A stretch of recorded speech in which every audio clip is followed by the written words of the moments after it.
ॐ ह्रीं नमो अर्हन्ताणम्। ॐ ह्रीं नमो सिद्धाणम्। ॐ ह्रीं नमो आयर्याणम्। ॐ ह्रीं नमो वज्रायाणम्। ॐ ह्रीं नमो लोये सव्वसाहूणम्। ॐ ह्रीं नमो अर्हन्ताणम्। ॐ ह्रीं नमो सिद्धाणम्। ॐ ह्रीं नमो आयर्याणम्। ॐ ह्रीं नमो वज्रायाणम्। ॐ ह्रीं नमो लोये सव्वसाहूणम्।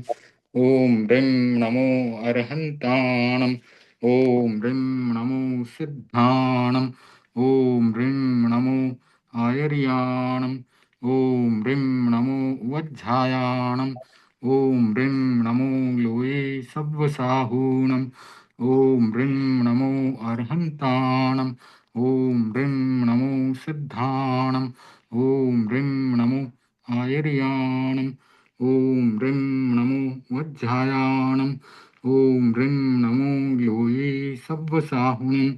एषो पञ्चणमुक्कारो सव्वपावपणासनो मङ्गलाणं च सव्वेसिं परमं हवै मङ्गलम्।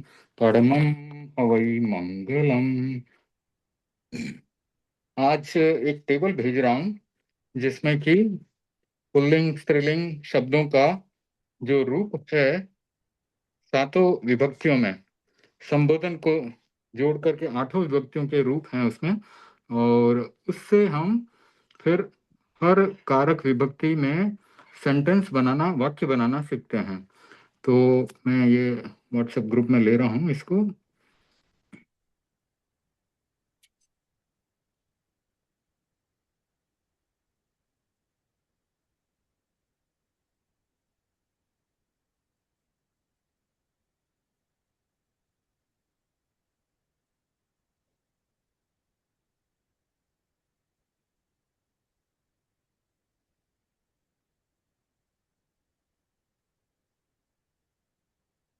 शेयर करता हूं।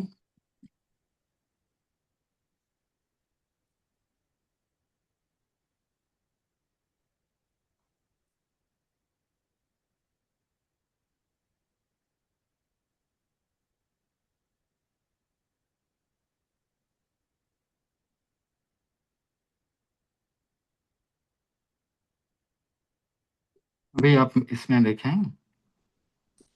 इस टेबल को कैसे पढ़ना है वो बताता हूँ पहले। तो ऊपर में एक वचन पुल्लिंग है और नीचे में बहुवचन पुल्लिंग है। तो जैसे शब्द है पुरुष, तो प्रथमा विभक्ति एक वचन में उसका बनेगा पुरिसो, और उसका बहुवचन बनेगा पुरिसा। फिर द्वितीय में पुरिसम एक वचन में, और द्वितीय बहुवचन में नीचे आएंगे तो पुरिसा। ठीक है। तृतीय विभक्ति में एक वचन में पुरिसेण बन रहा है। चतुर्थी विभक्ति तृतीय विभक्ति बहुवचन में पुरी से ही। फिर चतुर्थी विभक्ति लेंगे तो पुरिसस्, और उसका बहुवचन बनेगा पुरिसाण। पंचमी विभक्ति पुरिसत्तो एक वचन, बहुवचन में पुरिसाहिंतो। फिर षष्ठी में पुरिसस् एक वचन में है और बहुवचन में है पुरिसाण। सप्तमी विभक्ति में पुरिसे है एक वचन, और सप्तमी विभक्ति में बहुवचन है पुरिसेसु। फिर संबोधन में एक वचन में पुरिसो है, संबोधन में बहुवचन में पुरिसा है। ये अकारांत हैं। पुरुष जो है वो उसका अंत अ से है। उसी प्रकार अगर सुधी, सुधी का मतलब होता है विद्वान, और उसका प्राकृत में होता है सुही, तो ये रस्व इकारांत शब्द है और पुल्लिंग है। और इसका जब प्रथमा, द्वितीय, तृतीय एक वचन के रूप ऊपर हैं और बहुवचन के नीचे हैं। तो अगर आपको इसको रीअरेंज करना है तो अपनी डायरी में आप रीअरेंज कर सकते हैं। प्रथमा विभक्ति का एक कॉलम बना लें और बहुवचन का, प्रथमा विभक्ति एक वचन का एक कॉलम, एक वचन का एक कॉलम बना लें, बहुवचन का उसके साइड में ही एक और कॉलम बना लें। तो उससे क्या होगा कि इजीली अपने को रेफर करने में आसानी रहेगी। इसमें भी रेफर किया जा सकता है, लेकिन इसमें थोड़ा सा ऊपर नीचे वाली बात है। तो आप एक एक शब्द ले लें, उसका एक वचन का एक कॉलम बना लें, बहुवचन का उसकी साइड में एक कॉलम बना लें। जैसे हमने संस्कृत में याद किया था, उसमें तीन कॉलम होते थे, रामः रामो रामा प्रथमा, रामम रामो रामान् द्वितीया, रामेण रामाभ्याम रामः तृतीया। तो इस प्रकार से वो हमारी एक टेबल बनती थी। तो एक शब्द की एक टेबल बना लें, तो उससे अच्छा रहेगा। तो अब हमने सातों कारक, सातों विभक्ति संबोधन को पकड़ लें तो आठों विभक्तियों के एग्जाम्पल्स पढ़े और उनका अर्थ किया हमने।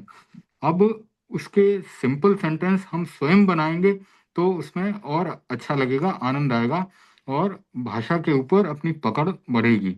अब जैसे प्रथमा विभक्ति पुरुषो, तो यह है कर्ता, कर्ता और क्रिया। तो हमने सबसे आसान शब्द, आसान वाक्य बनाना शुरू किया था जिसमें एक कर्ता और एक क्रिया थी। जैसे सो पढ़ई, अब सो की जगह पे आप पुरुषो लगा देंगे तो पुरुषो पढ़ई, यानी पुरुष पढ़ता है। तो इस प्रकार से एकदम आसान सेंटेंस हम इजीली बना सकते हैं। पुरुषो खेलई, पुरुषो जिमई, पुरुषो गच्छई। तो इस प्रकार से हम क्रिया बदलते जाएंगे, शब्द पुरुषो रखेंगे तो कई सेंटेंस बन जाएंगे। उसी प्रकार से पुरुषों की जगह सो कर दिया, या रामो कर दिया, या देवो कर दिया, तो नाम बदल करके हम लिख सकते हैं रामो पढ़ई, रामो खेलई, रामो जिमई। तो इस प्रकार से हम ये सर्वनाम भी चेंज कर सकते हैं या संज्ञा भी चेंज कर सकते हैं। राम शब्द है वो संज्ञा है, और सो अगर कहते हैं तो सर्वनाम हो जाता है। तो इस प्रकार से हम आसानी से वाक्य बना सकते हैं। फिर द्वितीय विभक्ति का कोई वाक्य बनाना है तो जैसे रामो पुस्तकम पढ़ई, तो राम क्या पढ़ता है? पुस्तक को पढ़ता है। तो कर्ता ने कर्म को, तो द्वितीय विभक्ति का उदाहरण में हमने रामो पुस्तकम पढ़ई, इसमें पुस्तकम जो है वो पुस्तक को पढ़ रहा है, इसलिए पुस्तक को में द्वितीय विभक्ति लगी। ठीक है। तो अब तृतीय विभक्ति का देखें तो उसका क्या उदाहरण बना सकते हैं? रामो कंदुकेन खेलई, कंदुएन खेलई। कंदुकेन तो किसमें, कंदुकेन, कंदुकेन का मतलब क्या होता है? गेंद। कंदुक यानी गेंद होता है संस्कृत में। तो संस्कृत में कंदुकेन शब्द बनेगा और अपने प्राकृत में कंदुएन बनेगा, क्योंकि क का लोप हो जाएगा तो ए बच जाएगा। तो रामो कंदुएन खेलई, यानी राम किससे खेलता है? गेंद से खेलता है। तो तृतीय विभक्ति में कारक क्या है? कर्ता ने कर्म को करण से के द्वारा, तो करण में से और के द्वारा उसके चिन्ह है, तो यानी गेंद से खेल रहा है या गेंद के द्वारा खेल रहा है। तो इस प्रकार से हम जो पहले आपको कल की क्लास में भी कुछ कारक के बारे में उदाहरण दिए थे, और उसके पहले वाली क्लास में भी कारक और विभक्ति के उदाहरण मैंने पढ़ करके, पुस्तक से पढ़ करके और अनुवाद पढ़ करके बताया था। तो अब मैं बिना पुस्तक पढ़े ही अपने मन से कुछ उदाहरण आपको बना करके बता रहा हूँ। ठीक है ना? तो इस तरह से आप भी वाक्य बनाना सीख सकते हैं। तो जैसे चतुर्थी विभक्ति है तो वो है संप्रदान, यानी के लिए, यानी कोई काम कर रहा है तो किसके लिए कर रहा है। तो जैसे रामो, अब किसी को नमस्कार करना होता है ना, तो वहां पर भी चतुर्थी विभक्ति लगती है, रामो। और फिर उसमें नमई आ सकता है, लेकिन किसको? रामो अरिहंताणम नमई, ऐसा करके करके हम वाक्य बना सकते हैं। तो जो अरिहंताणम है ना, वहां पर चतुर्थी विभक्ति लगी है, और वो राम जो है किसके लिए नमस्कार कर रहा है? अरिहंतों के लिए नमस्कार कर रहा है। तो जहां नमस्कार आता है वहां पर चतुर्थी विभक्ति लगती है। किसी को दान देना है तो दान किसके लिए दिया जा रहा है, वहां पर भी चतुर्थी विभक्ति लगती है। तो इस प्रकार से ये चतुर्थी विभक्ति बनती है। पूरी सत्तो पंचमी विभक्ति, पंचमी विभक्ति क्या है? किसी से अलग होने में। जैसे पेड़ से पत्ता अलग हुआ, तो उसका उदाहरण हमने पढ़ा था कि उसका, एक मिनट देख लेते हैं, पेड़ से पत्ता जो गिर रहा है उसके लिए पूरा वाक्य बनाया था। अपादान कारक। हाँ, जैसे कि तो चोरो बिहई, वह चोर से डरता है। या योद्धा चोरत्तो रखई, यानी योद्धा जो है वो चोर से रक्षा करता है। तो चोरत्तो यानी पंचमी विभक्ति जब प्रयोग में आई तो पुरुषत्व है, तो वहां पर चोरत्तो आ गया। यानी योद्धा जो होता है वो चोर से रक्षा करता है। फिर जो रुखत्तो पत्तम पड़ई, यानी वृक्ष से, वृक्ष का रुखत्तो बना है।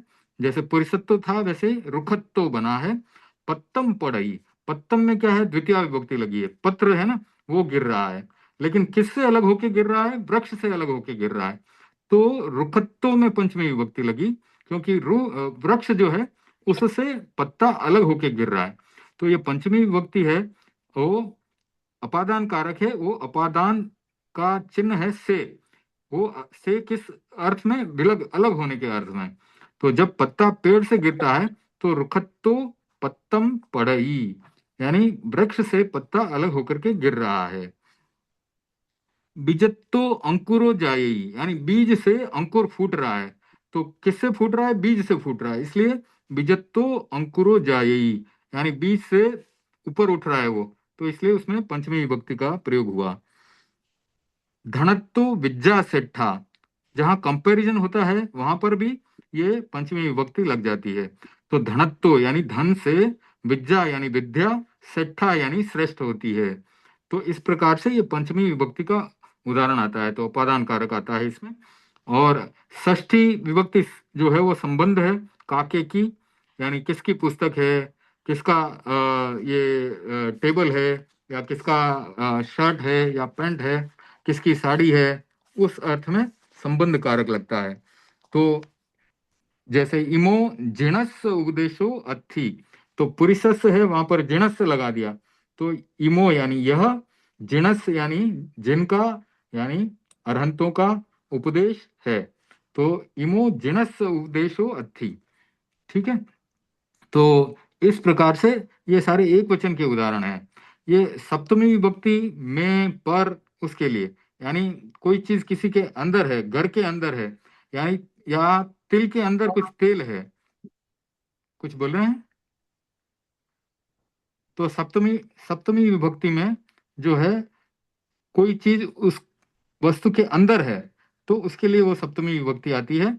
और उसमें जैसे कि तिलेसु तेलम अत्थि, यानी तिलों के अंदर तेल है, ये बहुवचन का प्रयोग हो गया। तिलेसु, क्योंकि सप्तमी विभक्ति बहुवचन देखेंगे तो पुरीसेसु है, पुरीसेसु की जगह पे तिलेसु कर दिया। और अगर एक तिल में बात करें अपन, तो क्या आएगा, तिले तेलम अत्थि, तिले तेलम अत्थि। ठीक है ना। तो सर तिले यह तेलम। सर हाँ सर हाँ सप्तमी विभक्ति वाला ऊपर में जो पुरुष है ना, उस पे पूरी से लिखा है। तो हाँ। हम लोग को पहले का पूरी शू लिखना है, पूरी शू लिखना है ना, पूरी से लिखना है सर? सप्तमी जब एक वचन है तो पूरी से आएगा। जैसे तिलम का तिल की बात करेंगे तो तिले हो जाएगा, पूरी से हो ठीक है, जाएगा, रामे हो जाएगा। ठीक है ना। ठीक है, हाँ। कृपा कर। और हाँ जी, थैंक यू। बहुवचन करेंगे तो वही चीज पुरीसेसु हो जाएगा, या तिलेसु हो जाएगा, या रामेसु हो जाएगा। तो इस प्रकार से वो शब्द रूप हमारे बदल जाते हैं विभक्तियों के साथ। तो ये इसमें कैसे फिर इनको सिद्ध करना है, उसके अलग अलग सूत्र आएंगे, वो बाद में करेंगे। एक बार पहले हम वाक्य बनाना सीख लेते हैं कि किस विभक्ति के प्रयोग से कौन सी विभक्ति का प्रयोग वाक्य बनाने में कब करना है अपने को। ठीक है ना। तो ये हम और थोड़ा स्वयं के वाक्य बनाने की कोशिश कर रहे हैं, कि जैसे तिले तेल, इसमें एक वचन लेंगे तो तिले आएगा, तिले तेलम अत्थि। और बहुवचन लेंगे तो तिलेसु तेलम अत्थि, इस प्रकार से बनेगा। ठीक है। जैसे वृक्ष पर पक्षी बसते हैं। ठीक है ना। तो वृक्ष पर पक्षी बसते हैं, उसके लिए एक वचन अगर प्रयोग में लेंगे तो रुखे पक्षिणो वसंती। पक्षिणो बहुवचन का रूप आ गया है। पक्षी का जो अगर हम देखेंगे तो ये इकारांत है। इकारांत में हम रुखे पक्षिणो वसंती। तो ये अ, द्विवचन का प्रयोग हो गया। तो यहाँ पर आप देखें सुहीणो, तो वहां पर पक्षिणो, पक्षी का पक्षिणो बना। तो रुखे यानी वृक्ष पर पक्षी बसते हैं। और रुखे का हम अगर उसी का वृक्ष का बहुवचन करेंगे तो रुखेसु हो जाएगा। रुखेसु पक्षिणो वसंती, इस प्रकार से आ जाएगा। तो इस तरह से हम एक एक कारक का एक एक सेंटेंस बना सकते हैं। तो आप जब शुरुआत करें तो कोई भी आसान क्रिया और आसान शब्द लेकर के और अपना प्रयोग वाक्यों में प्रयोग कर सकते हैं।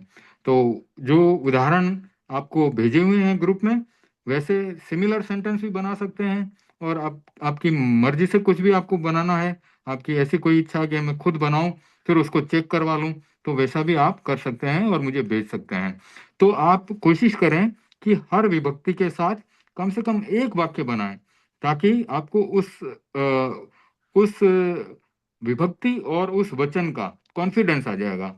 जब क्रिया और जो अगर क्रिया और कर्ता दोनों का हमको ध्यान में रखना है कि अगर कर्ता एक वचन में है तो क्रिया भी एक वचन में होनी चाहिए।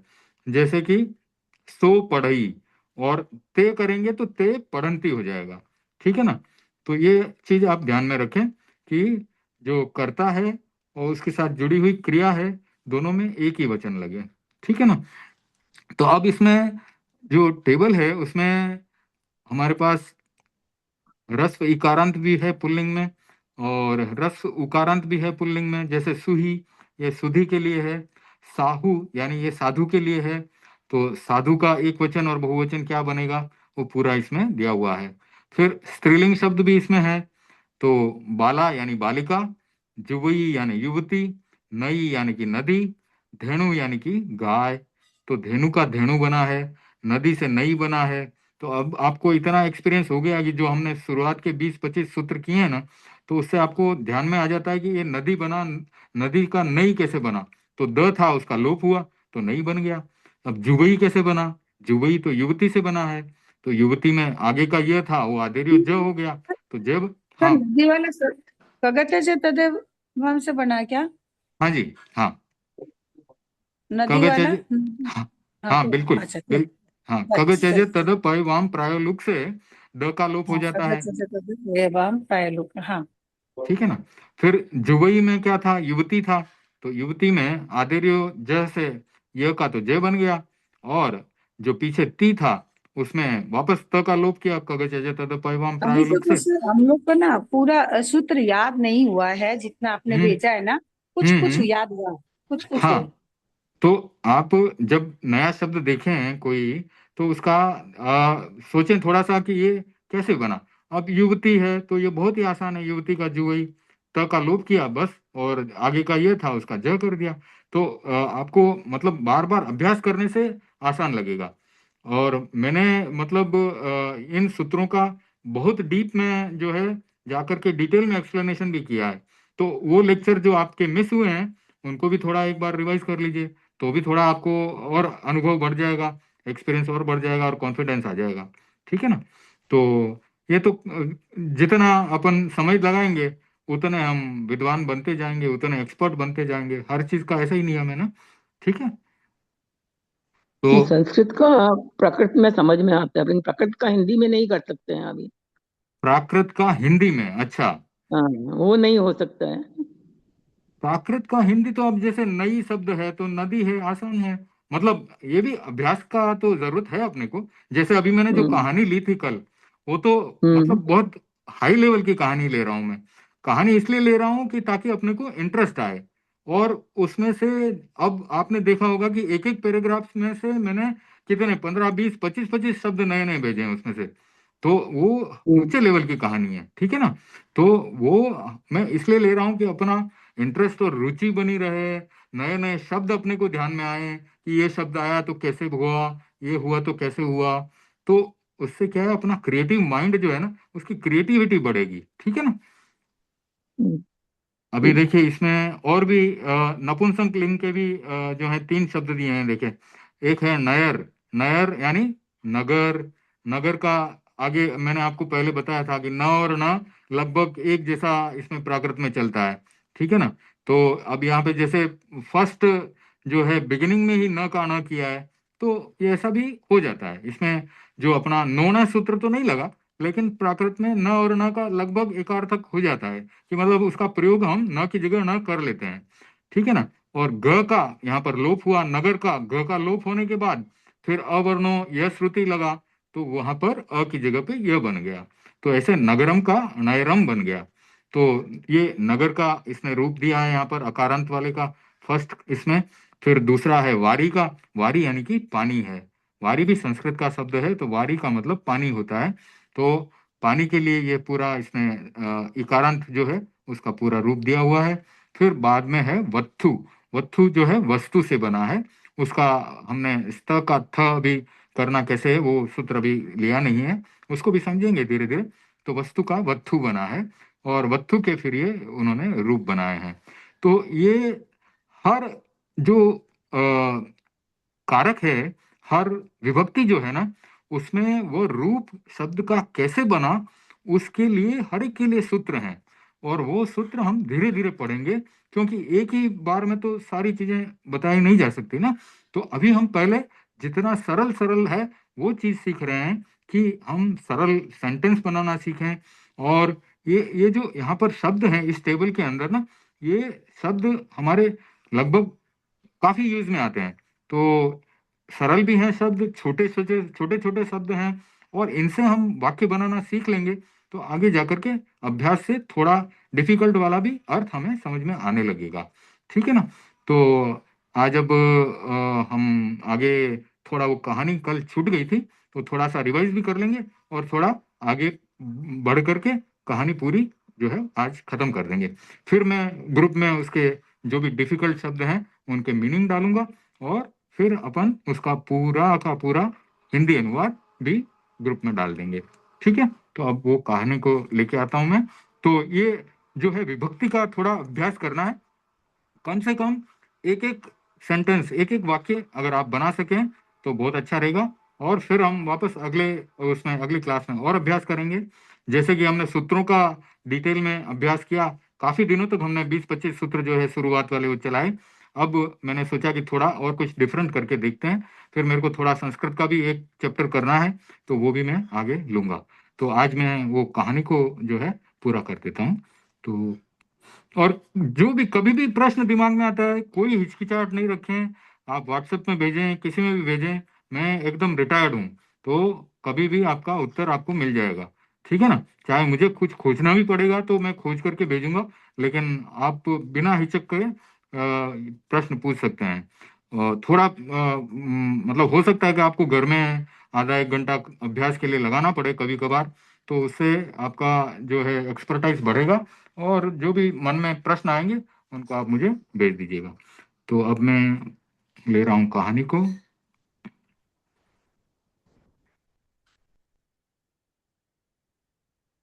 और क्लास कोई छूट गई है तो इतनी चिंता ना करें, वो बहुत बार वो चीज रिपीट होती है, मतलब 2-3 बार तो रिपीट हो ही जाती है। और छूट गई तो कोई दिक्कत नहीं है, बाद में यूट्यूब पे तो मैंने सब डाल के रखा है, तो वहां से पढ़ सकते हैं। जैसे अभी कल हमने ये 5 शब्द किए थे, और इसमें काफी मतलब आसान शब्द थे। मृगावती जैसे था, आवश्यकम था, आवश्यकम से आवश्यम बना, मृगावती से मिगावई बना, अनाश्रव से अनासव बना, समाधि का समाही बना, प्रदेशी का तो पहले भी किया था, पयसी था, और उपसर्ग का उपसर्ग बना था। तो ये हम आसानी से जितने सूत्र हमने पढ़े हैं ना, उनसे ये हो जाता है। अब कहानी लेते हैं।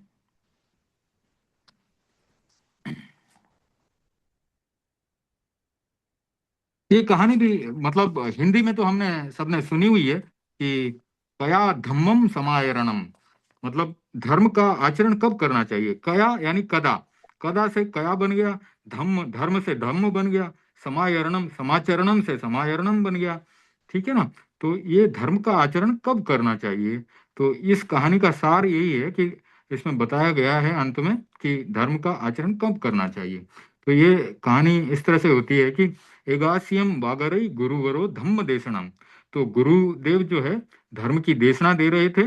ये कहानी जो होती है ना, तो वो इसी प्रकार से चलती है। एक बार गुरुदेव धर्म देशना दे रहे थे, तथैव ठियो, तथैव ठियो यानी वहां पर, ठियो यानी स्थित या बैठा था, पावयन तल्लीनो इब्भो, प्रवचन में तल्लीन एक सेठ वहां पर बैठा हुआ था, प्रवचन सुन रहा था, ठीक है ना।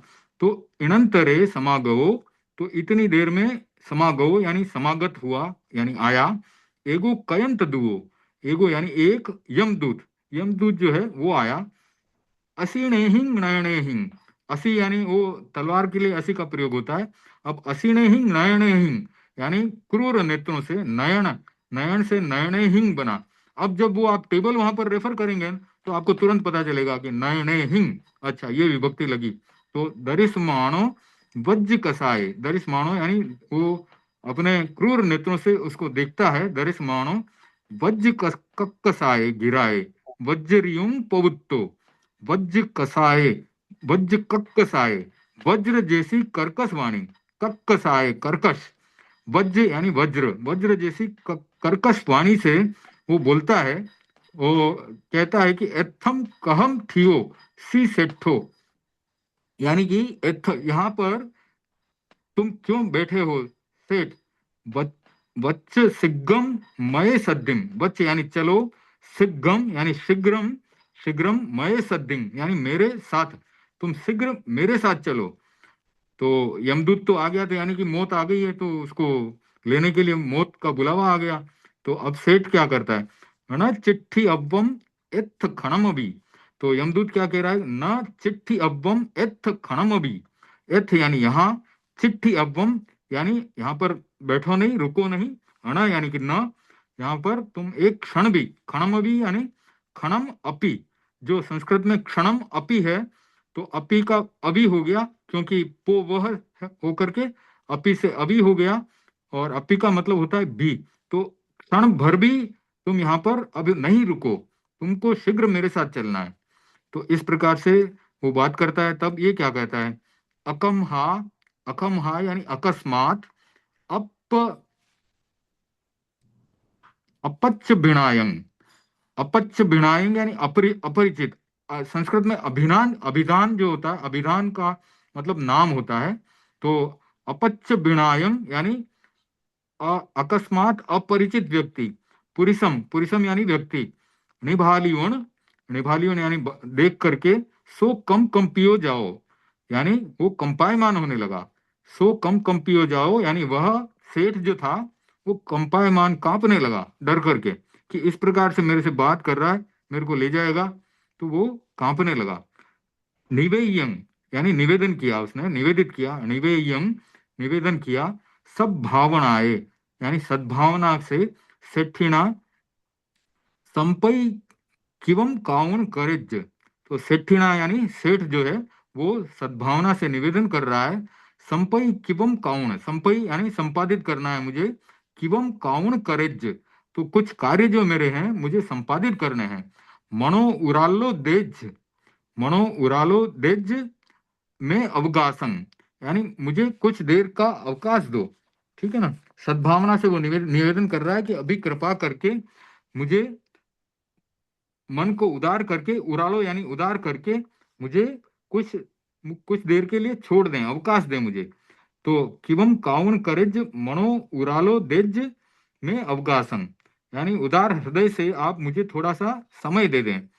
तो मैं कन गाये विवाह महोत्सवो आरब्धो, तो अब यहाँ पर देखें, कन्न गाये, कन्न गाये यानी कि कन्या है उसकी, उसका विवाह महोत्सवो यानी महोत्सव, आरब्धो यानी वो मैंने आयोजन किया है, यानी मैंने मेरी कन्या का महोत्सव का आयोजन किया हुआ है।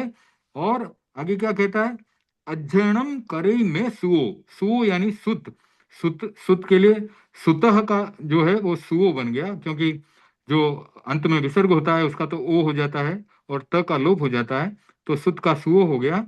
तो ये पुत्र के लिए है, अध्ययनम करे में सुओ, अध्ययनम यानी अध्ययन, अध्ययन का अध्ययनम बना है, और करई में सुओ यानी मेरा पुत्र जो है अध्ययन करता है। अपुन्नम सब्बम कज्जम, यानी अपुन्नम यानी अपूर्ण है, सब्बम कज्जम यानी सभी कार्य मेरे जो है अपूर्ण है अभी, इसलिए मुझे तुम थोड़ा समय दे दो। तो जमो गो जठ ठाणंग, जमो यानी जो यमदूत था, यम था, यम का क्या बन गया, जमो। तो आदिर्यो जह से य का तो हो गया ज, और पीछे जो विसर्ग था उसका ओ हो गया, तो यम का जमो बना है यहाँ। गो जहट ठाणम, गो यानी चला गया, जहट ठाणम यानी जिस स्थान से आया था उस स्थान को वापस चला गया। तो यमदूत ने उसको थोड़ा समय दे दिया। अप समयनांतरम, अप यानी अल्प, अल्प का अप हुआ है, अब अप समय, अप समयानंतरम यानी थोड़ा समय बीतने पर, अल्प समय के अंतर के बाद, ठीक है ना। यहाँ पर संधि विच्छेद देखें आप, अप समयान अंतरम यानी थोड़े समय के बाद, पुनो सो आगो यानी पुनः, पुनः का क्या हुआ, पुनो बन गया, पुनः। तो न का नोनह से अण बन गया, और जो विसर्ग था पीछे उसका ओ बन गया। तो पुनो सो आगो, थोड़े समय के बाद वो फिर से आ गया। फिर क्या बोलता है, चलेज सेठी यानी चलो सेठ, अब चलो। सिग्गम चलेज महे सद्दिम यानी फिर से क्या बोलता है कि शीघ्र अब मेरे साथ चल पड़ो तुम। अब सेठी क्या कहता है, सेठी अहुणा समयो न संजाओ, अहुणा यानी अधुना, अधुना से अहुणा बना है, कैसे बना, नोना से न का न हो गया, और ध जो था उसका ह बन गया, वो खग थद भाम से हो गया, ठीक है। अधुना यानी अभी, अहुणा समयो यानी समय, न संजाओ यानी अभी समय नहीं हुआ है, ऐसा सेठ बोलता है। फिर ये जमराओ, जमराओ यानी कि यम राज, यमराज का क्या बन गया, जमराओ, यमराज उसका जमराओ, वो कैसे हो गया, आदेर्यो ज, तो ये का हो गया ज, तो यम रा जह, जह का था तो ज का तो लोप कर दिया हमने, और पीछे जो विसर्ग था उसका ओ हो गया, तो यम राजह का ये जम राओ बन गया। अब वो क्या कहता है यमराज, सुमर आगमन ओ पुव्वम दिन्नाइंग तिन्नी पत्ताइंग, क्या बोलता है, सुमर, सुमर यानी स्मरण करो, याद करो। आगमन ओ, आगमन ओ किससे बना, आगमन, आगमन से वो, आगमन से आगमन ओ बन गया। तो उसने क्या कहा कि आगमन के पहले, पुव्वम यानी पूर्वम, पूर्वम से बन गया पुव्वम। तो दिन्नाइंग, तो दिन्नाइंग तिन्नी पत्ताइंग, तिन्नी यानी कि तीन, पत्ताइंग यानी पत्र, तो दिन्नाइंग तिन्नी पत्ताइंग यानी मैंने आगमन, आगमन से पहले, याद करो मैंने तुमको तीन तीन पत्र लिखे हैं। अब से सेठ हैरान रह गया कि ये तीन पत्र क्या है।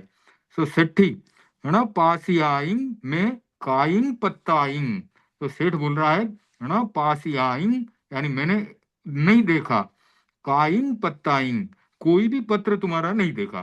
तो सेठ बोल देता है कि मैंने तो कोई तुम्हारा पत्र देखा नहीं, पत्र तो लिख करके आता है, चिट्ठी आती है तो डाक से आती है या जैसे भी आती है, वैसा कोई पत्र मैंने तुम्हारा नहीं देखा। अब यमदूत उसको क्या बोलता है, जमदुओ तुब्ब दंता पड़िया, तुब्ब यानी तुम्हारे, दंता यानी दांत, पड़िया यानी गिर गए, तो यह मेरा पहला पत्र था, तुब्ब दंता पड़िया यह पहला पत्र था। सिरस बालाइंग धवलाइंग, तो तुम्हारे सिर के जो बाल हैं, सिरस बालाइंग, तो आप देख लें कि सिरस में क्या है, षष्ठी विभक्ति लग गई है, तो सिर के, बालाइंग धवलाइंग, तो तुम्हारे सिर के बाल जो है वो सफेद हो गए, ये मेरा दूसरा पत्र था।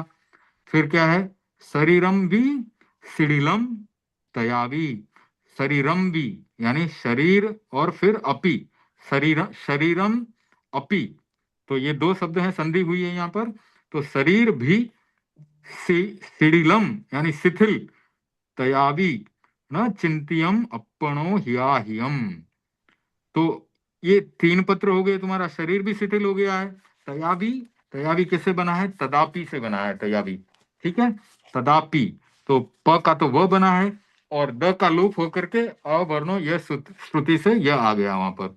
तो तयावी तदापि यानी कि फिर भी, है ना, चिंतियम यानी तुमने चिंतन नहीं किया, अपनो हिया हियम, अपनो यानी अपना, हिया हियम यानी हित अहित का चिंतन नहीं किया। यहाँ पर भी संधि हुई है, हित और अहित दोनों मिलकर के हिया हियम बने हैं, ठीक है। अब आगे, अहुणा विपमाए चिट्ठियोसी। तो अब वो क्या बोलता है कि अभी भी तुम प्रमाद में बैठे हो। अहुणा भी पमाए चिट्ठियोसी, पमाए यानी प्रमाद में, और अहुणा यानी अधुना यानी अभी, पमाए चिट्ठियोसी, चिट्ठियोसी यानी बैठे हो। तो अभी भी तुम प्रमाद में बैठे हो। सेठिणा चिंतियम, सेठ ने चिंतन किया। सब माग म सब मागम वयणस उद्घोषणम, सब्बम आगम वयणस उद्घोषणम। तो यहाँ पर भी संधि है, आप ध्यान से पढ़ना पड़ता है। अपने को बड़ा शब्द होता है तो उसमें फिर सोचना पड़ता है कि इसमें कौन कौन से शब्द जुड़े हुए हैं। संस्कृत में भी ऐसा ही है। संस्कृत में भी जहाँ पर गूढ़ ग्रंथ हैं वहां पर तीन तीन चार चार जो है शब्द जोड़ दिए जाते हैं। तो फिर उनमें हमने अपने को देखना पड़ता है कि कहाँ कहाँ पे संधि हुई है। तो यहाँ पर इस प्रकार से संधि हुई है, सब्बम आगम वयणस, यानी सभी आगमों के वचन क्या उद्घोषणा कर रहे हैं, उद्घोषणम यानी उद्घोषणा कर रहे हैं।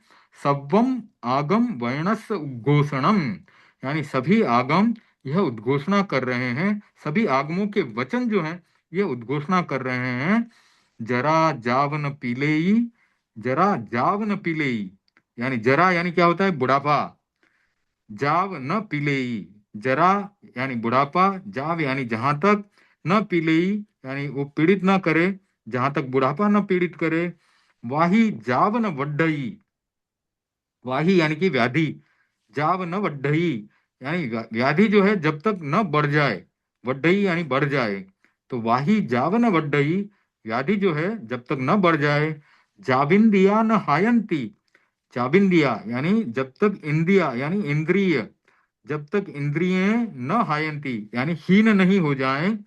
ताव धम्मम समायरे, यानी तब तक आप धर्म कर लो। समायरे यानी समाचरण, धर्म, धम्मम यानी धर्म का, ताव यानी तब तक, तब तक धर्म का समाचरण कर लो। तो बहुत ही अच्छी शिक्षा हमको मिली है। जरा जावन पीले ही, यानी जब तक बुढ़ापा पीड़ित न करने लगे। वाही जावन वड्ढई, व्याधि बढ़ने नहीं लग जाए। जाविंदिया न हायंती, जब तक हमारी इंद्रियां सक्रिय हैं, हीन नहीं है। ताव धम्मम समायरे, तब तक आप धर्म का जितना आचरण करना है कर लो। हंदी हंदी संसारी जीवाणम, हंदी हंदी यानी धिक्कार धिक्कार, संसारी जीवाणम, संसार के जीव जो हैं, अफुणा भी मुद्दिया नान लोअणा। तो मुद्दिया यानी मुंडे हुए हैं अभी तक, अहुणा यानी अभी तक, मुद्दिया यानी मुंडे हुए हैं, अणान लोअणा, अणान यानी ज्ञान, लोअणा यानी लोचन। तो ज्ञान लोचन अभी भी संसार के जीवों के जो हैं बंद हैं, इसीलिए हम संसार में भ्रमण कर रहे हैं। तो ये कहानियां जो है ना, वो साध्वी श्री जी, कंचन कुमारी जी ने लिखी हुई हैं, और बहुत ही बढ़िया, सब अच्छी अच्छी कहानियां हैं। तो इसमें अब जो हर एक पैराग्राफ के नए जो शब्द आएंगे उनका मैं अर्थ लिख करके भेजता हूँ। अब मैं आज एक संस्कृत का लेसन शुरू कर देता हूँ, तो साथ में वो भी चलता रहेगा। संस्कृत।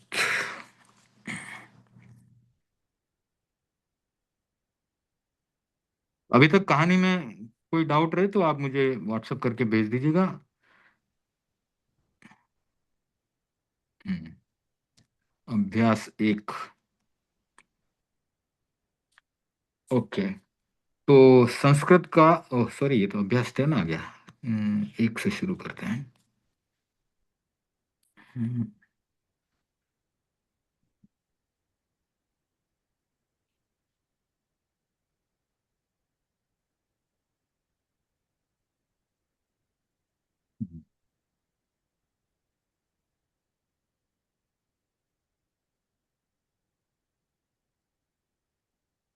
इधर नहीं। हम्म, हम्म, इस-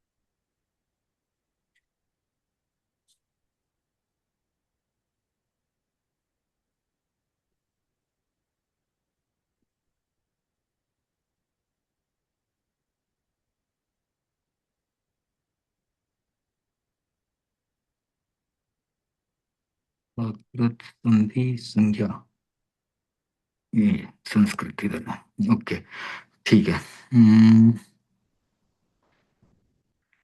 ओके, ये यहाँ पर तो कुछ नियम दिए हुए हैं, जैसे कि संस्कृत शब्द का अर्थ है शुद्ध, परिमार्जित, परिष्कृत। अतः संस्कृत भाषा का अर्थ है शुद्ध एवं परिमार्जित भाषा। संस्कृत में 3 वचन होते हैं, ये मैं पहले बता चुका हूँ, एक वचन, द्विवचन, बहुवचन। 3 पुरुष होते हैं, प्रथम पुरुष या अन्य पुरुष, फिर मध्यम पुरुष और उत्तम पुरुष। और कारक 6 होते हैं, षष्ठी और संबोधन को लेकर 8 कारक होते हैं। संस्कृत में धातु के 10 लकार होते हैं। 10 लकारों के बारे में बाद में पढ़ेंगे। धातु क्या है वो भी बता देता हूँ। धातु यानी एक तरह से बीज कह सकते हैं, और उसी से हमारी क्रियाएं जो हैं वो बनती हैं। उसी से कई प्रकार के नाम भी बनते हैं। और जो वर्तमान काल है, आज्ञार्थ है। अब ये 10 लकार जो बताए हैं ना, तो संक्षेप में मैं पढ़ के बता देता हूँ। जैसे लट लकार है वो वर्तमान काल के लिए है। आज्ञा देने के लिए लोट लकार है। लट लट लकार भविष्यत काल के लिए है। लंग लकार अनध्यन भूतकाल के लिए है। विधिलिंग आज्ञा अर्थ में है। और लिट लकार अनद्यतन परोक्ष भूत के लिए है। लुट अनद्यतन भविष्यत के लिए है। आशीर्लिंग आशीर्वाद के लिए है। लुंग सामान्य भूत के लिए है। रिंग हेतु हेतु मद भूत या भविष्यत के लिए। तो हम अभी ज्यादा करके वर्तमान काल में चलेंगे। लट लकार फर्स्ट वाला वर्तमान काल उसका करेंगे। और इसमें अब यह अभ्यास 1, तो सरल चीजें पहले पकड़ते हैं ताकि क्या डिफिकल्टी नहीं होगी। सह, सह यानी वह होता है। तो ये तो आपको सबको मालूम ही है, क्योंकि कई बार मैं ये भेज चुका हूं। जैसे सह पठती यानी वह पढ़ता है। ताऊ यानी वे दोनों। ताऊ के साथ क्या आएगा? पठतः। ताऊ के साथ पठतः आएगा। इसका मैंने आपको भेजा हुआ है, पठती पठतः पठंती। पुराना उसमें रेफर करेंगे ना, तो पठती पठतः पठंती, पठसी पठथ पठथ, पठामी पठावह पठामह। ऐसे 9 रूप बनते हैं, क्योंकि 3x3 का टेबल बनेगा। उसमें एक वचन, द्विवचन, बहुवचन, और प्रथम पुरुष, मध्यम पुरुष और उत्तम पुरुष, इस प्रकार से बनेगा। तो यहाँ पर जैसे हमने पढ़ा था ना कि प्रथम पुरुष या अन्य पुरुष सेम है, मध्यम पुरुष और उत्तम पुरुष। तो ये 3 लाइन एक तरफ बनेगी, एक वचन, द्विवचन, बहुवचन, ये 3 लाइन एक तरफ बनेगी। रोज 3 होंगी, कॉलम्स भी 3 होंगे। तो ये 3x3 की टेबल है, वो बनेगी वो। ठीक है, तो सह वह के लिए है। ताऊ वे दोनों के लिए है। ते यानी वे सब। भवान आप, भगवान आप पुल्लिंग के लिए। और भवती आप स्त्रीलिंग के लिए है। ये सर्वनाम शब्द हैं। फिर रामः, तो राम जो है उसका प्रथमा विभक्ति एक वचन रूप जो बनता है वो रामः बनता है। इसी प्रकार से ईश्वरः, ईश्वर या स्वामी। बालकः बालक के लिए है। मनुष्यः मनुष्य के लिए है। नरः ये भी मनुष्य के लिए है। ग्रामः ये गांव के लिए है। नृपः राजा को नृपः कहते हैं। विद्यालय का विद्यालय है, प्रथमा एक विभक्ति प्रथमा एक वचन में विद्यालय बनेगा, विद्यालय का। फिर भू, भू ये है होने के अर्थ में। पठ ये भी धातु है, भू भी धातु है। पठ पढ़ने के अर्थ में है। तो पठ के रूप चलते हैं पठती पठता पठंती। भू के रूप चलते हैं भवती भवता भवंती। लिख के रूप चलेंगे लिखती, तो लिखती का प्राकृत में बन जाएगा लिहई, क्योंकि ख का ह बन जाता है। ठीक है, पठती का पढ़ई बन जाता है प्राकृत में, क्योंकि ठ का ढ बन जाता है ठो ढ से। तो पठती का पढ़ई बनता है, लिखती का लिहई बनता है, हसती का हसई बनता है। गम, गम का गच्छ हो जाता है, तो गम की जगह पे गच्छति गच्छतः गच्छन्ति ऐसे रूप चलते हैं। फिर आगम, तो इसमें आना यानी आगच्छति आगच्छतः आगच्छन्ति, इस प्रकार से रूप चलते हैं। तो ये है क्रियाएं। अब ये है अव्यय। अत्र यानी यहाँ। तो जो अव्यय होते हैं उनके किसी भी विभक्ति या किसी भी वचन के आधार पर रूप बदलते नहीं है, ये वैसे के वैसे ही रहते हैं। अत्र का प्राकृत में अर्थ बन जाता है, तो अत्र यानी यहाँ। इह वो भी यहाँ। यत्र जहाँ। तत्र वहाँ। कुत्र यानी कहाँ। को यानी कहाँ। तो इस प्रकार से ये संस्कृत के एक एक अभ्यास में कुछ नए नए शब्द आएंगे और फिर उनका हम कैसे वाक्यों में प्रयोग करेंगे वो आएगा। अब ये जो पुस्तक है इसमें ये कुछ सिंबल्स दिए हैं, जैसे क जहाँ पे लिखा है ना, जैसे शुरुआत में क लिखा है तो क के बाद संज्ञा या सर्वनाम शब्द आएंगे। तो ये सह जो है वो सर्वनाम है, तौ सर्वनाम है, ते भी सर्वनाम है, भवान भी सर्वनाम है, भवती भी सर्वनाम है। लेकिन राम क्या है, वो संज्ञा है, किसी का नाम, वस्तु का नाम या व्यक्ति का नाम या जगह का नाम, जैसे हिमालय या फिर जैसे अयोध्या, तो यह संज्ञा कहलाते हैं। और सर्वनाम जो संज्ञा की जगह पर प्रयोग में आते हैं वे सर्वनाम कहलाते हैं, जैसे सह, ताऊ, ते। बिल्कुल। ठीक है ना। तो ये सर्वनाम कहलाते हैं। फिर ख जहाँ पे लिखा है, जैसे ये ख लिखा है ना यहाँ 13 नंबर के बाद ख है, तो ख के बाद सब क्रियाएं दी हैं उन्होंने। तो ये यहाँ पर लिखा है कि ख, ख इज इक्वल टू धातु या क्रिया शब्द। तो ख के बाद धातु आई हैं, भू, पठ, लिख, ये सब धातुएं हैं, यानी कि क्रिया के शब्द हैं। तो ये संकेत दिए हैं अब सभी अभ्यासों के लिए। अब ग जो है वो अव्यय या क्रिया विशेषण है। तो मैंने यहाँ पर बताया था आपको, ग जो है अत्र, तत्र, यत्र, सर्वत्र, सॉरी सर्वत्र नहीं, अत्र, तत्र, यत्र, ये सारे के सारे अव्यय हैं। तो अव्यय में हमें ये ध्यान नहीं रखना पड़ता है कि एक वचन या बहुवचन के लिए कुछ अलग तो नहीं हो जाएगा, वो सभी के साथ में एक ही रूप उसका चलता है। ठीक है। और फिर विशेषण शब्द, विशेषण शब्द इसमें एक भी नहीं आया है, बाद में आएगा तब आपको बताएंगे। अब नेक्स्ट, चिन्ह अर्थात लकीर तक अर्थ का बोधक है, जैसे 1 से 10 अर्थात 1 से 10 तक। ओके, यानी ये डैश जो हमारा है ना वो 1 से 10 तक। राम विद्यालय, राम से विद्यालय तक के शब्द जो हैं वे क्या हैं, वे सब संज्ञा या सर्वनाम हैं। फिर वत अर्थात तुल्य, सदृश, जहाँ पे वत लिखा है मतलब उसके जैसा, राम वत लिख दिया यानी कि राम के जैसा चलेगा। तो लक्ष्मण का रूप और राम का रूप एक जैसा चलेगा। तो लक्ष्मण के लिए क्या लिखेंगे कि रामवत उसके रूप चलेंगे। तो अगर हमने राम का याद कर लिया, राम रामो रामा प्रथमा, रामम रामो रामान द्वितीया, तो लक्ष्मण का भी उसी तरह से चला सकते हैं, जैसे लक्ष्मण, इस प्रकार से। ठीक है। फिर है भवतीवत, यानी भवती का रूप कैसे चलेगा, तो भवती के तुल्य कोई रूप चल रहा है तो उसके लिए हम लिखेंगे भवतीवत। फिर क्या है, राम विद्यालय, रामवत अर्थात राम शब्द से विद्यालय शब्द तक के रूप राम शब्द के समान चलेंगे। तो विद्यालय का जैसे अगर रूप बनाना है अपने को तो वो भी राम के जैसे ही चलेगा, रामः रामो रामः प्रथमा, तो क्या आएगा, विद्यालय, विद्यालयो, विद्यालयाः, इस प्रकार से। ठीक है। तो एक शब्द हमें अगर याद हो गया राम, तो उसके जैसे ही ये सारे के सारे, राम से लेकर ईश्वर समझ लो, बालक समझ लो, तो बालक का रूप बनाना है तो बालकः बालको बालकाः, इस प्रकार से बनाएंगे। मनुष्य मनुष्यो मनुष्याः, नरः नरो नराः, ग्राम का भी वैसे ही बनेगा, नृप का यानी विद्यालय तक हमारे सब रूप राम के जैसे चलेंगे। ठीक है।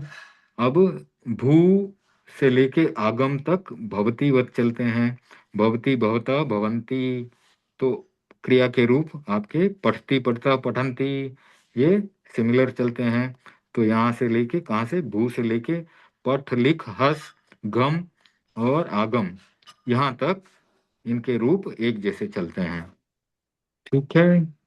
तो अब यहाँ पर इन्होंने दो रूप दिए, रामः रामो रामाः प्रथमा, रामम रामो रामान द्वितीया। तो बाकी के शब्दों के भी इसी प्रकार से आप बना सकते हैं। अगर अभ्यास के लिए, प्रैक्टिस के लिए बनाना है तो आप बालक का बना करके देखें, बालकः बालकौ बालकाः प्रथमा, बालकम बालकौ बालकान द्वितीया, इस प्रकार से बनेंगे। ठीक है। इसके भी हम बाद में सूत्रों को लगा करके प्रूव करेंगे, एक एक शब्द को हम प्रूव करके दिखाएंगे कि ये कैसे बना। लेकिन एक बार तो हमें ये याद करना है या ध्यान में रखना है कि कैसे एक वचन, द्विवचन और बहुवचन के रूप चल रहे हैं।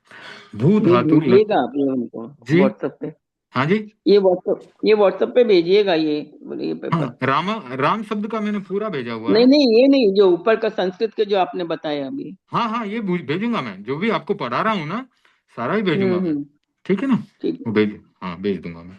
फिर ओके, फिर नेक्स्ट क्या है, भू धातु का लट लकार यानी वर्तमान काल। तो जब हम वर्तमान काल का, अभी तक हम वर्तमान काल का ही प्रयोग करना सीख रहे हैं। तो भवती भवतः भवन्ति, या पठति पठतः पठन्ति, गच्छति गच्छतः गच्छन्ति। तो ये जितने भी शब्द यहाँ पर इस चैप्टर में दिए हैं उनके रूप सिमिलर चलेंगे। ठीक है, तो ये चैप्टर आज पूरा हो जाएगा ऐसा लगता है। संक्षिप्त रूप अंत में लगाकर अन्य धातुओं के रूप बनाए। तो इधर पीछे इन्होंने संक्षिप्त रूप दिए हैं, अति अतः अतंति अंत, सॉरी अति अतः अंति, यानी पढ़ती पढ़ता पठंती, या गच्छति गच्छता गच्छन्ति, इस प्रकार से रूप बन सकते हैं। अब यहाँ पर भी रामः रामो रामः, रामम रामो रामान। तो ये याद करने के लिए कुछ ट्रिक्स दिए हैं, तो अगर आपको समझ में आए तो उस तरीके से करें, या फिर आपको जैसा इजी लगता है उस रूप में कर लें। तो ठीक है, और फिर आगे क्या है, हाँ ये गम को गच्छ हो जाता है वो मैंने बता दिया आपको। ठीक है, नियम 1, पहला नियम क्या कहता है, कर्ता के अनुसार क्रिया का वचन और पुरुष होता है। ये हमने पहले सीखा है कि जैसे कर्ता है सेम उसी तरह का वचन क्रिया में भी लगेगा। वचन और पुरुष सेम होता है, कर्ता अगर एक वचन है तो क्रिया भी एक वचन होगी।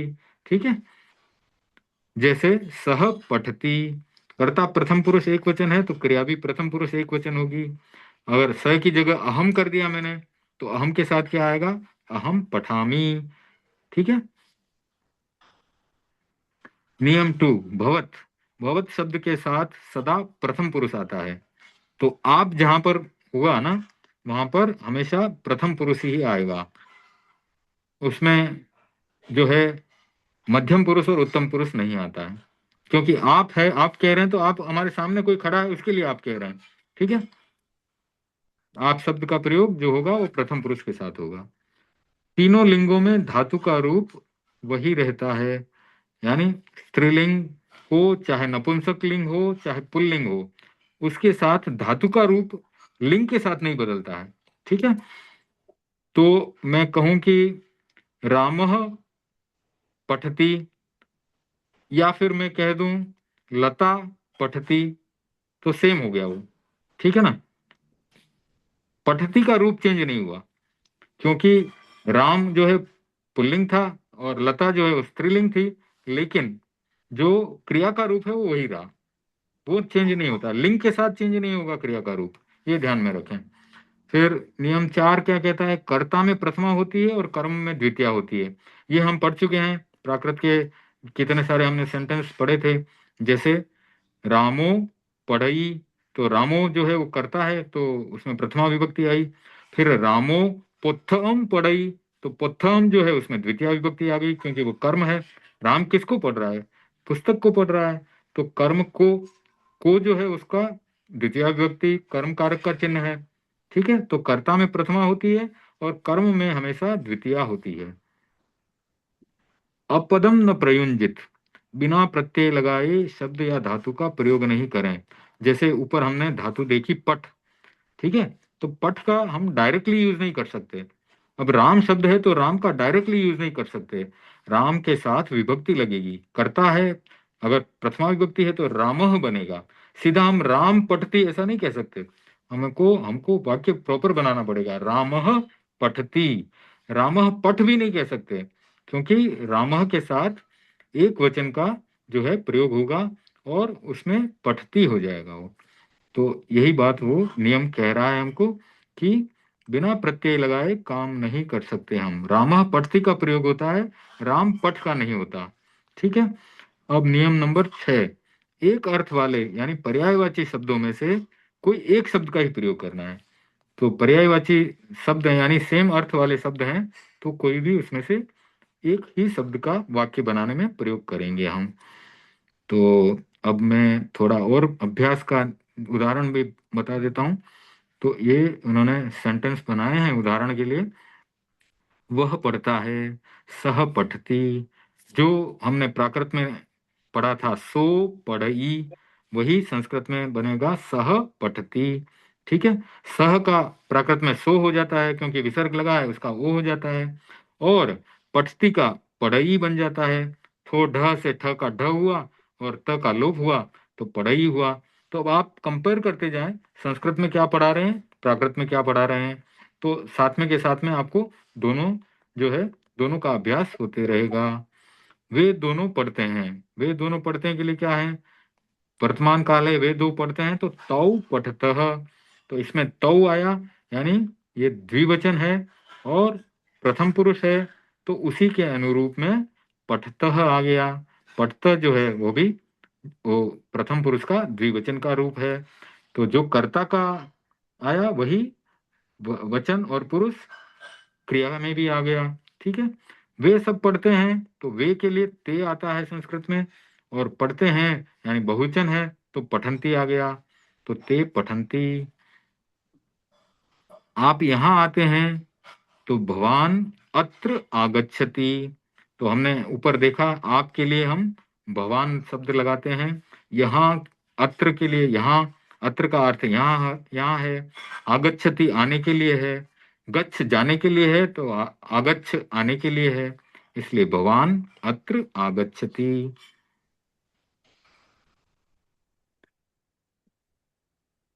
ये आगच्छति है वो एक वचन है, वो ध्यान में रखना आप। भगवान हम आदर सूचक जो है, किसी को आप बोल देते हैं ना, तो ये आदर सूचक भगवान आप है, और अत्र यहाँ और आगच्छति एक वचन का रूप है। बहुवचन का रूप होता तो आगच्छन्ति हो जाता है। ठीक है, उसका इधर नीचे प्रयोग किया है। तो 5 नंबर में क्या है, आप दोनों हंसते हैं, तो भवंतो हंसतः, तो आप देख लें ये जो सर्वनाम था उसका भी रूप चेंज हुआ और क्रिया का भी रूप उसी के अनुसार चेंज हो गया, द्विवचन का प्रयोग हो गया दोनों में।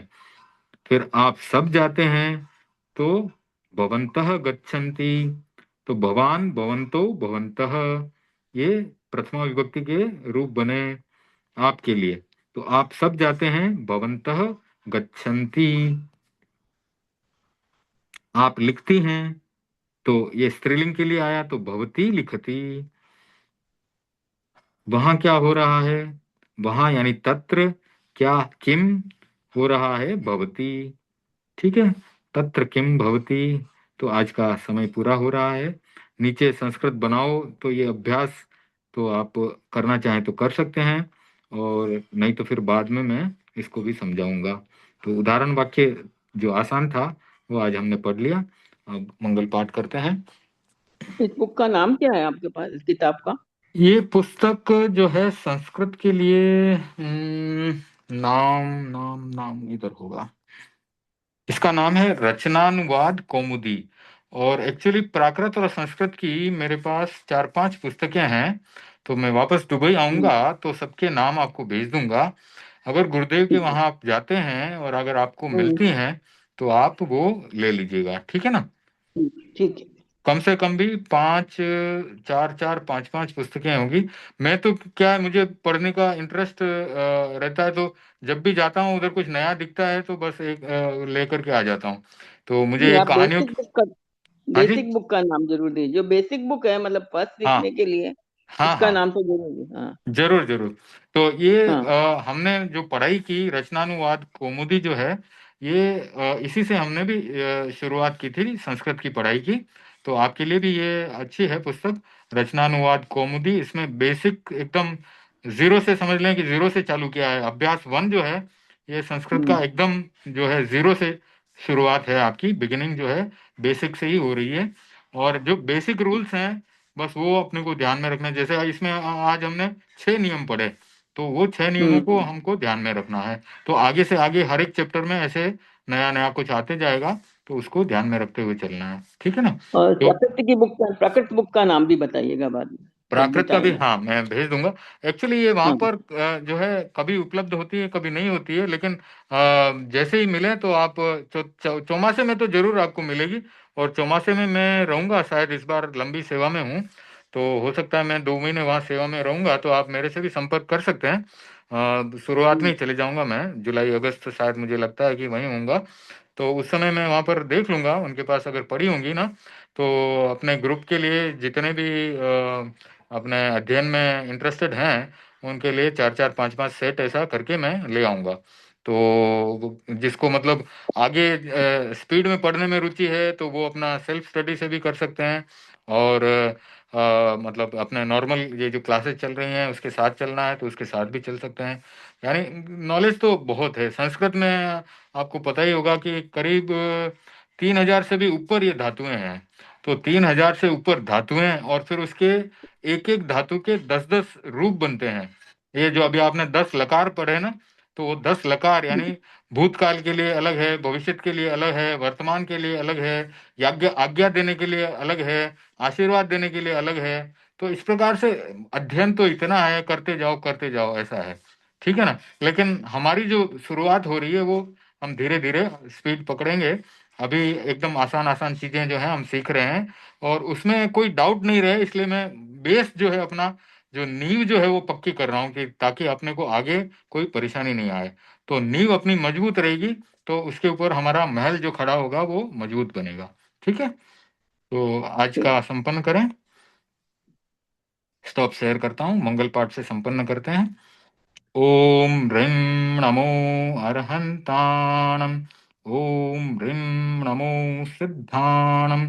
ओम ह्रीं नमो आयर्याणम्। ओम ह्रीं नमो वज्झायाणम्। ओम ह्रीं नमो लोई सव्वसाहुणम्।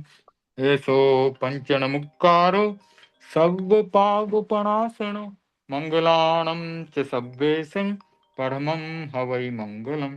चत्तारि मंगलम् अरहंता मंगलम् सिद्धा मंगलम् साहु मंगलम् केवली पणत्तो धम्मो मंगलम्। चत्तारि लघुत्तमा अरहंता लघुत्तमा सिद्धा लघुत्तमा साहु लघुत्तमा केवली पणत्तो धम्मो लघुत्तमो। चत्तारि शरणं प्रवज्जामि अरहन्ते शरणं प्रवज्जामि सिद्धे शरणं प्रवज्जामि साहु शरणं प्रवज्जामि केवली पणत्तं धम्मं शरणं प्रवज्जामि। विघ्नहरण मंगलकरण स्वाम भिक्षुनो नाम गुणगोलख सुमरण किया सरे चिंत्या काम। विघ्नहरण मंगलकरण स्वाम भिक्षुनो नाम गुणगोलख सुमरण कर्या सरे चिंत्या काम।